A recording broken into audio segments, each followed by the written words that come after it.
And can you, do you want to tell them about the shirt that we're, okay. Oh, thank you. So I offered a shirt that was handmade by Josh. Where's Josh? At the Bad Fish on 6th Street.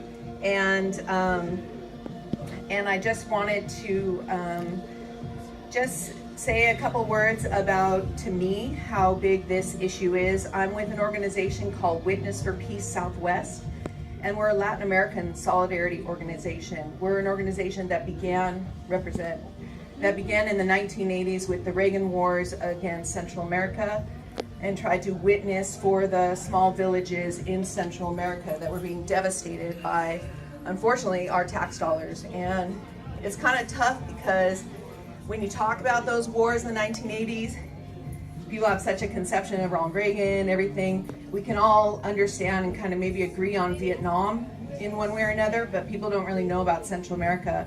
And I find it so much relating to indigenous issues in the United States, because the indigenous people all up and down America have been affected by, it just happens to be the United States of America. It could be any country that was kind of maybe the last country to take a large expanse of land that was not very populated and see it in manifest destiny ways as a way to kind of mow down Mother Nature and build an empire. So I am going to read here.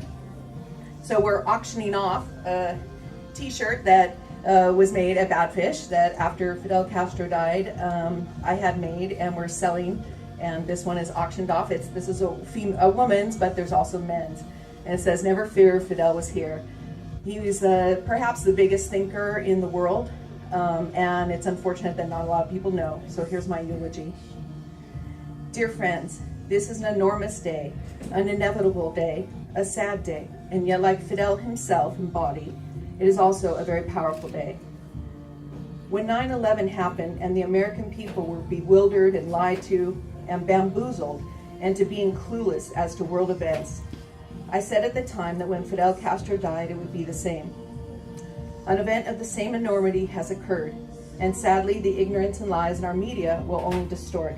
They will not clarify nor truly teach.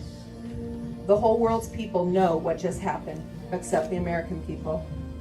Fidel Castro, the man, is no longer living, but he is now, with his parting, inevitably spread and profoundly, even more deeply, into the hearts, and most importantly for many, into the actions of millions upon millions of people in America, all over the world. I don't know if you know, but right now Cuban-trained doctors, American doctors, are heading to Standing Rock to help the people of Standing Rock in this resistance. They were trained for free, 6 years medical school at the Latin American School of Medicine that has already trained tens of thousands of poor people throughout all of Latin America and Africa and Asia. And there's 500 spaces open to poor Americans that if they want to be doctors, they can go to Cuba for 6 years and come back to be doctors. Anyone raise their hand? Tell me if you knew about that program. I'm glad I mentioned it. Nice, a couple of you did. Derided as bleeding hearts during Ronald Reagan's wars against poor farmers in Central America, we humbly yet proudly answer yes, that it's called human to care for and to bleed for others. Humus, earth, connected, without apology nor equivocation. Che's words of the revolution of humanity ring clear to me now. Y seremos millones, and we will be millions. That we are today. No lies, no mendacity, no fascist, cruel bullshit will be allowed in our spaces. We will stand up to it all. We will study war no more, ever. We do not argue with the arguers. We do not appease the fascists anywhere, in any heart or in any action.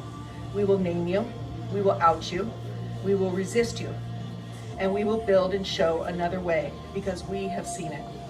And we will all win together because people in the end can't drink fracked water. People in the end can't survive the endless murder of each other. People in the end can't eat radioactive food. People in the end have to answer to their children.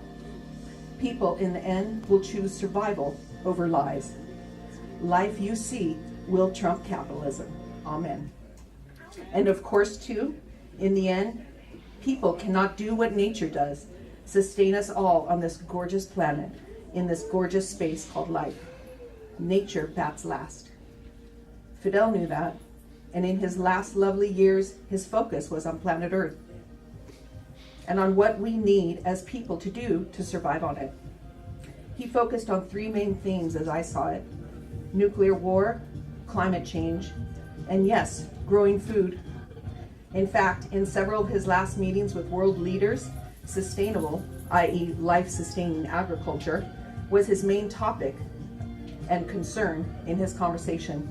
Imagine that. What a terrorist. Fascism is derived from the Italian word meaning division. There is no division on earth, only unity. That was Fidel's magic, to see that unity and to fight for it until his last lovely God-given breath. Yes, God, little g, a G that belongs to all of us, that excludes no one. Fidel, history has absolved you. You left a country that is a beacon of resistance and hope and humanity, and that despite the empire's blockade, too many of us have seen with our own eyes. And the proverbial cat, they say, is out of the bag. In my master's thesis on Cuba's energy transition, I quote philosopher Immanuel Kant: "The actual proves the possible." Cuba's example has proven to us another world is possible. So I do not lose heart.